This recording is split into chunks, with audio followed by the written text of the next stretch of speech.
everyone, welcome back to my channel. My name is Jenny. I'm here today to share my thoughts on the BookTube Prize long lists, both fiction and nonfiction.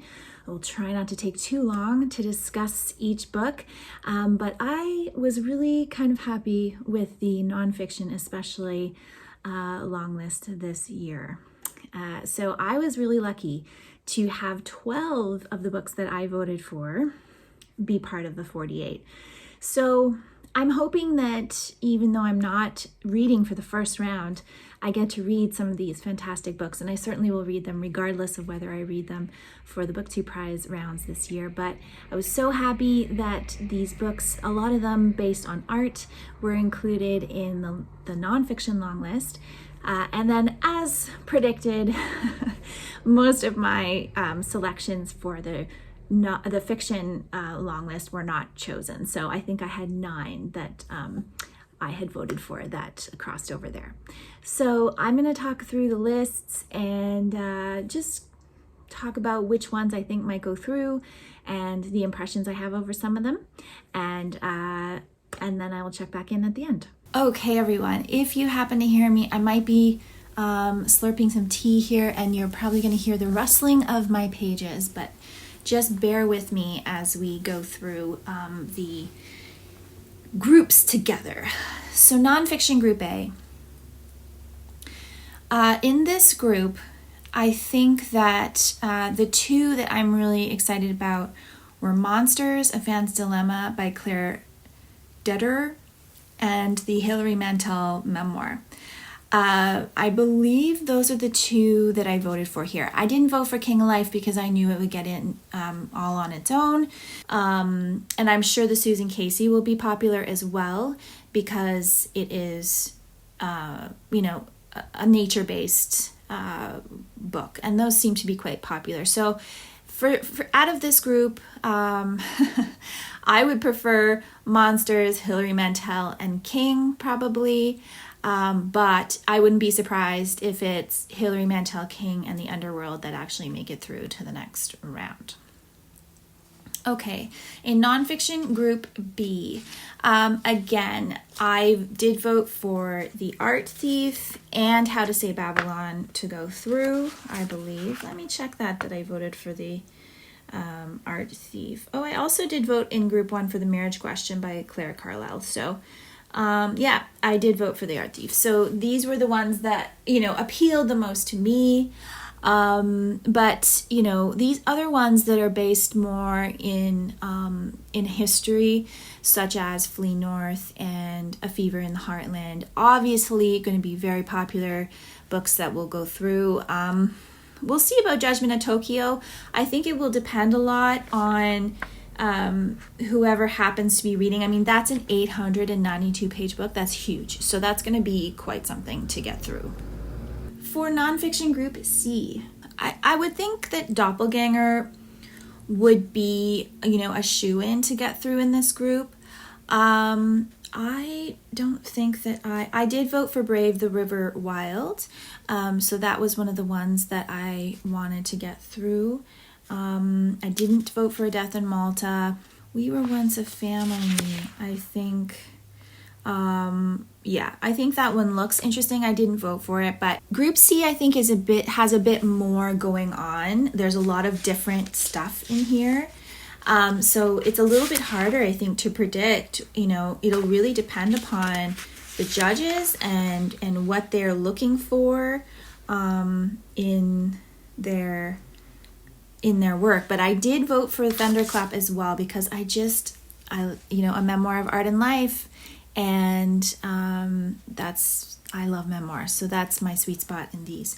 For nonfiction group D, The Story of Art Without Men by Katie Hessel, a book that I've heard a lot about recently, and I was so glad to see that it went through and that people were interested in that topic, at least for the beginning. And I don't think that I voted for any of these other books. I thought that Master, Slave, Husband, Wife would for sure get through because such a strong historical tie to the United States. So obviously, I was pretty sure that one would get through. And then Rough Sleepers. Yeah, I didn't vote for that one. But again, I think it would be a really interesting topic to read about. Nonfiction Group E, Art Monsters. I mean, that one I am super excited about. Was so glad that it made it in. Again, like I just was actually kind of surprised. I was really surprised that that it got through. And then I'm just thinking, I did also vote for A Man of Two Faces. I thought that one sounded really interesting. And so again, this one is a bit of a mixed bag, so it'll really depend on the judge's predilection. You've got a good mix here of history, art history, and nature writing with the Gator one by Rebecca Renner. So for nonfiction group F, the Mary Beard is probably, like, I think Mary Beard's work is very well written. I have yet to read any of her work, but I know it's very popular, and people are very much expecting this book to be on the Women's Prize for Nonfiction, which is the inaugural year of that. So yeah, I think that one would definitely make it through. Sure, I'll join your cult. Does not appeal to me, but I could see it appealing to the judges in general. It's a shorter one. It's probably got some humor in it. So it wouldn't surprise me if it makes it through. August Wilson, a biography. Sometimes people really like biographies. So, I wouldn't be surprised if that one does go through. But both Eve and Wifedom, sound fairly interesting. Seeing the life of George Orwell's wife, I think, would be, an interesting one. So, again, a lot of variation in this year's nonfiction list, so it's hard to kind of predict for sure what's going to go through. In nonfiction group G, you've got a lot of heavy historical hitters here, with The Fatherland, A Memoir of War, Conscience and Family Secrets, and then the Winnie and Nelson Portrait of a Marriage. So I'm going to say that Invitation to a Banquet and Crossings would be, shoo-ins, and then one of the other four will make it through, because I think that you've got these lighter books on one side here, relatively speaking, and I think that those might make it through with more. If we're judging by last year's list, a lot of the lighter books made it through further out of the first round. So that's what I'm gonna say for that one. Group H, it has the massive My Name is Barbara autobiography by Barbara Streisand, 900 pages. Heaven help us. I was really surprised that out of all of the musical women or famous women autobiographies that were included in this list, that My Name is Barbara was the one to make it through. I guess people are just more Barbara Streisand fans than Britney Spears or Pamela Anderson fans. Poverty by America, I did vote for. What an Owl Knows, I'm sure will be very sweet and interesting to read. And, again, the rest are, a little historical. Hopefully, the Barbara Streisand one doesn't get dry or anything like that, and that whoever is reading for this round, like, good luck to you on My Name is Barbara. Okay, Fiction Group A, 2024 BookTube Prize. The Heaven and Earth Grocery Store by James McBride. This is an interesting one to me because everyone is talking about this book, and a lot of people are reading it right now for Black History Month.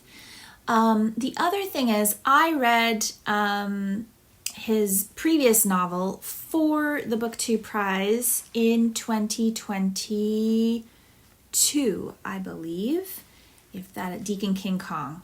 And so for me, James McBride's, I did find parts of the novel interesting, but his style of writing didn't quite sit with me that great.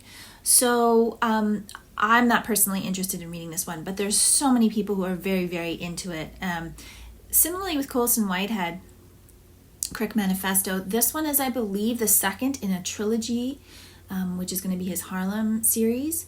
And I have read 2 of Colson Whitehead's books now, so I wouldn't be surprised if the James McBride and the Colson Whitehead both go through. Lone Women, it'll be interesting. That one I think is more of a kind of thriller or suspenseful novel. And The House of Doors as well, lots of hype. I wouldn't be surprised if the Joseph O'Connor and the Michael Magee don't go through, because I think they have a lot less hype than these other 4 options in Group A. Group B, Yellowface, of course, is really, really popular. And I've heard a bit about Northwoods and Family Meal as well. So I think if I had to choose, that those would be the 3 that I would assume would go forward out of Group B. Fiction Group C. So Rebecca Makkai, I absolutely loved The Great Believers, so I'm actually very excited to read Rebecca Mackay's next novel. And then, you know, just by looking at them, I would go with probably Tom Lake by Ann Patchett and Enter Ghost by Isabella Hamad. I've read The Parisian by Isabella Hamad. I think because Palestine and everything going on in Gaza is so front and center in our minds right now, that it's highly likely that people will want to see this book move forward into the next round. For Group D, we've got The Bee Sting, obviously nominated for the Booker. Big Swiss, which has been quite a controversial novel. I mean, some people have loved it. Some people have said, you know, they were offended by it. So I'm curious to see where it falls in the book, the judge's opinion. And then you've got, you know, a few others here that I don't know that much about, but I know Sebastian Barry, you know, people really love his work, so it'll be interesting to see whether the Sebastian Barry or the Lauren Groff go through to the next round. Group E, we have the Salman Rushdie, which I did vote for to get through, and the After the Funeral is a group of short stories. It's always interesting. I think last year, at least one group of short stories made it through to like several rounds in, actually. And then the Reformatory by Tananarive Due, I've heard about quite a bit as well. So, you know, you've got quite a variety here. I don't think out of this group I could actually tell you what I think is going to go through. Group F. We have the Zadie Smith, which I voted for. The Queen of Dirt, I think I also voted for. Set in Ireland. I thought it sounded quite...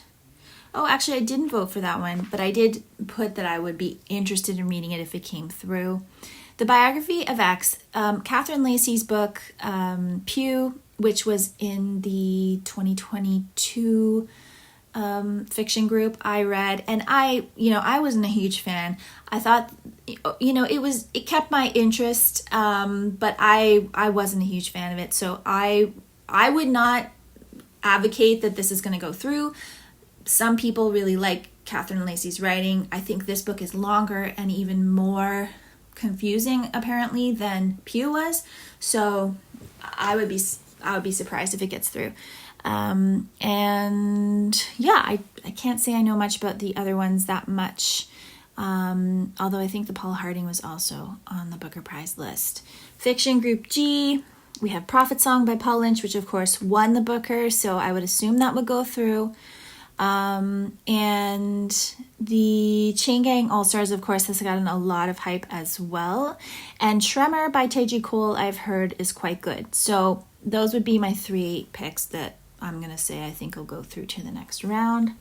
In Group H, we have the Claire Keegan. Claire Keegan is very popular right now with, you know, her very short and lovely writing. So I wouldn't be surprised if that was popular and went through. Burnham Wood and Let Us Descend were both books that I voted for to go through. So I wouldn't be surprised if those are the 3 that go through for the next round. So thank you so much for joining me today for this look at the long lists for the BookTube Prize for 2024. Let me know if you have any predictions down below of books that you think are definitely going to make it through to future rounds. And I hope if you are judging this round that you are having some great reads so far. And I will be back again soon with another video. Thank you so much for watching.